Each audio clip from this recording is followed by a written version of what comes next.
The 15th National Games is all set to welcome spectators, with tri-city ceremonies to showcase national unity. 15 more individuals involved with the overseas subversive group Hong Kong Parliament are added to the wanted list. And Hong Kong Disneyland targets to be debt-free by end of this year. Stay tuned for what's in its pipeline.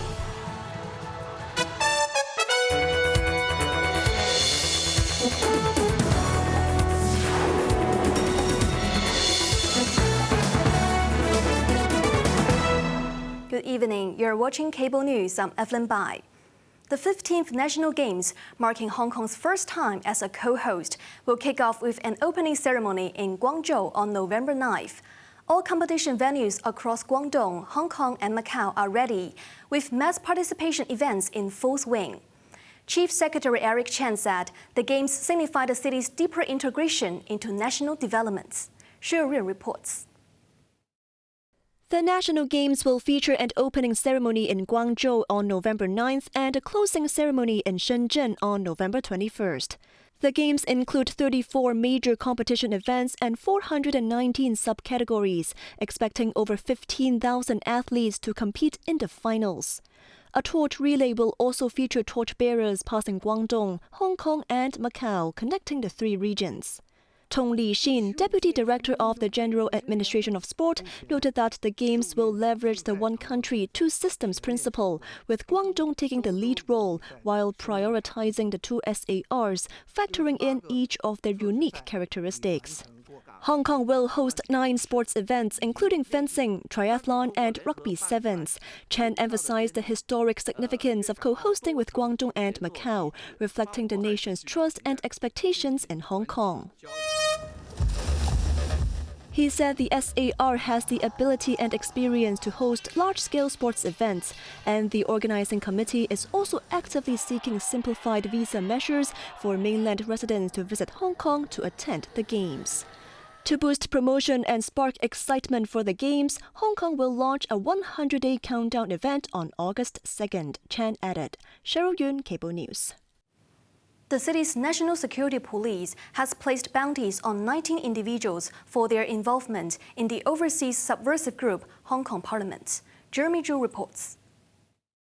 The 19 overseas Hong Kongers on the list, mainly self-exiled activists, are wanted for allegedly subverting state power and violating the Beijing-imposed security law by holding an unlawful election. 9 of them are accused of organizing an illegal referendum overseas to form a shadow parliament, claiming to pursue the ideal of Hong Kong people ruling Hong Kong. Among them, 4 individuals, Elmer Yun, Victor Ho, Johnny Fook, and Tony Choi, have long been on the wanted list, each with a bounty of $1 million placed on their heads. The other 10 persons were said to have participated in the poll and sworn in as parliament members after being elected. The 15 newly added individuals in the latest warrant are now wanted with a reward of $200,000 each. The group claimed more than 15,000 votes were cast via mobile phone app to elect 15 members from 18 candidates for its first parliament, and a virtual swearing-in ceremony was held earlier this month. Police stated the HK Parliament aims to subvert state power by promoting self-determination, drafting a so-called Hong Kong Constitution and using illegal means to overthrow or undermine the constitutional system and the Chinese and the SAR government. Authorities prompted the offenders to turn themselves in and truthfully confess to their crimes. Jeremy Zhu, Cable News. The 26th edition of the animation comic game Hong Kong Fair has officially begun, transforming the convention and exhibition center into a pop culture paradise for 5 action-packed days. This year's event boasts the biggest scale yet, drawing thousands of eager fans ready to dive into the world of anime. Jeremy Zhu tells us more. Fans lining up in the queue were beyond excited when the gates opened at around 10 a.m. This man was the first to enter. He said traveling all the way from Macau and waking up at 4 a.m. was worth it to secure his coveted PS5 gaming console. The fair features limited edition anime figures and merchandise. Seeing their favorite characters, fans couldn't hide their excitement.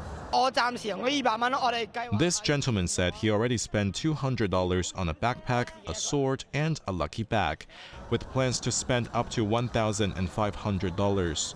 He also mentioned how much he enjoyed taking photos with cosplayers. However, not everyone was impressed. This attendee felt the atmosphere wasn't as vibrant as last year's. Exhibitors noted that first-day footfall was similar to previous years, hoping the improved weather after the typhoon will bring even more visitors. This year, the venue's capacity has increased by 7,000 people, with around 160 exhibitors and nearly 800 booths taking part. General admission tickets cost $45 for adults and $20 for children. Cosplayer registration passes and photographer passes are $45 and $200 each. The event runs until next Tuesday, with opening hours from 10 a.m. to 9 p.m. daily, except Tuesday, when it closes an hour earlier at 8 p.m. Jeremy Zhu, Cable News. Fresh off its first profitable year in 9 years, Hong Kong Disneyland is targeting debt-free status by December this year. With Managing Director Michael Moriarty expressing strong confidence, the entertainment giant is doubling down on unique draws, from K-pop concert packages to new expansions, to keep visitor growth soaring. I have taken a closer look inside.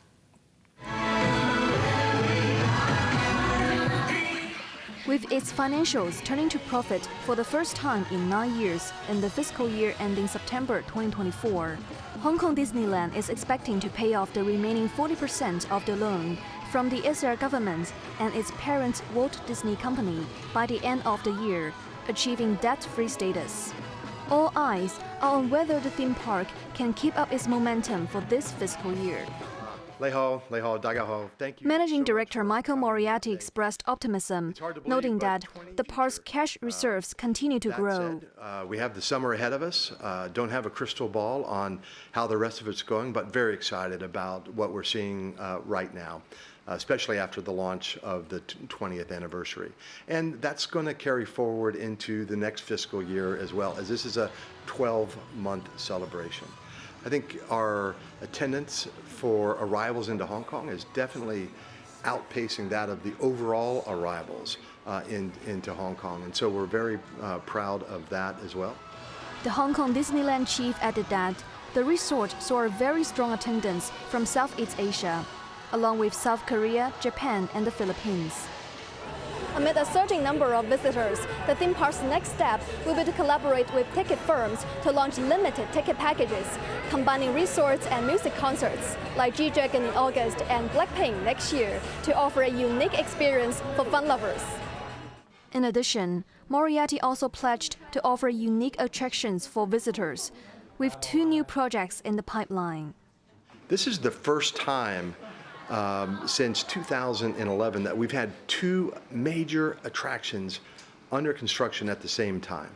And the Pixar experience is going to open up first, followed by Marvel. Meanwhile, he mentioned that the park on Lantau Island will make a $5 million charity donation, with half of the funds allocated to youth development and the remainder to local public hospitals. The proposed same-sex partnership registration bill continues to spark debates among lawmakers, with some arguing its wording could be confused with legalizing same-sex marriage.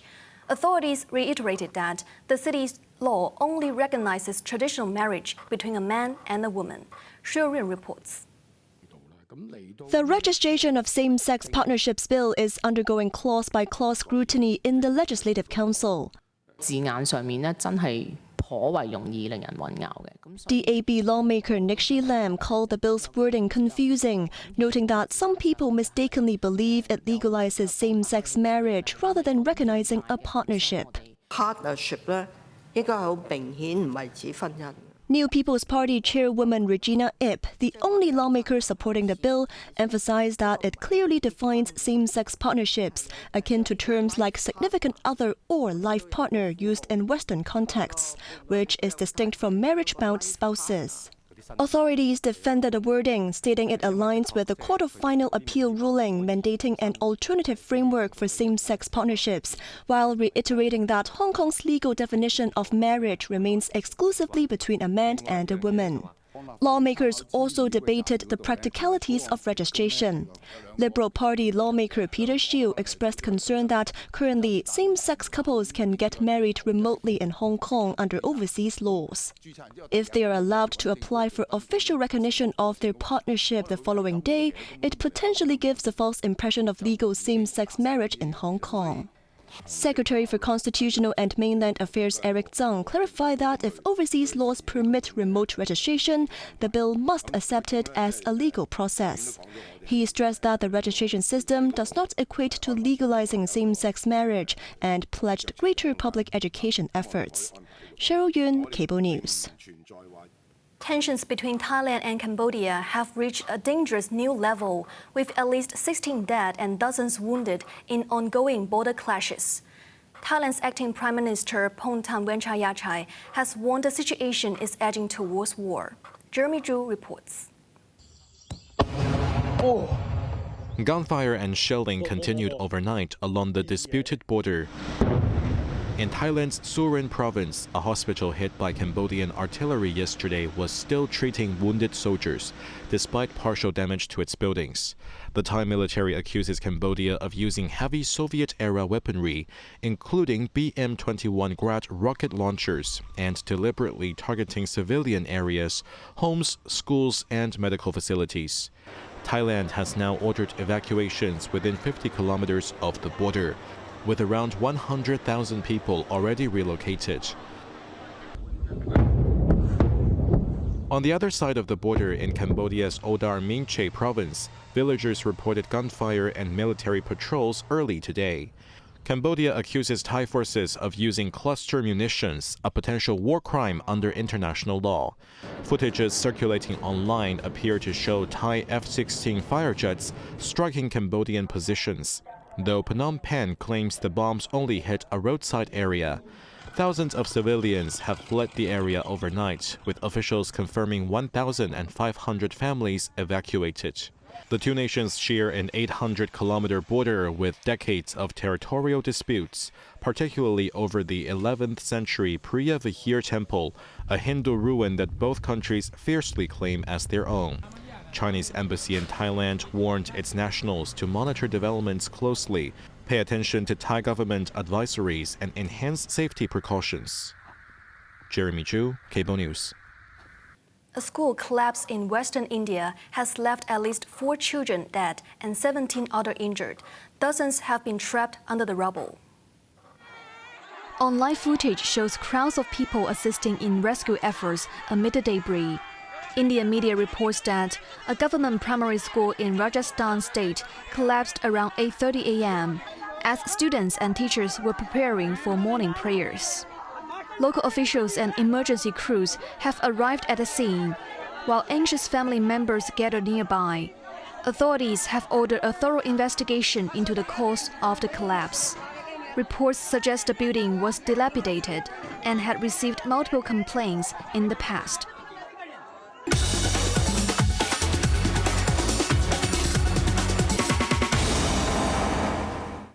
Shares in Hong Kong retreated and ended their 5-day winning streak, with the benchmark index still managing to remain above the 25,000 mark.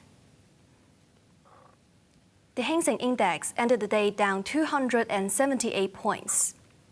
For the week, the benchmark index gained 562 points, rising for a third week. Top ADX stocks of the day: Tencent was down $6.50. SMIC was up $2.50. Meituan was down $4.30. Xiaomi was down $1.05.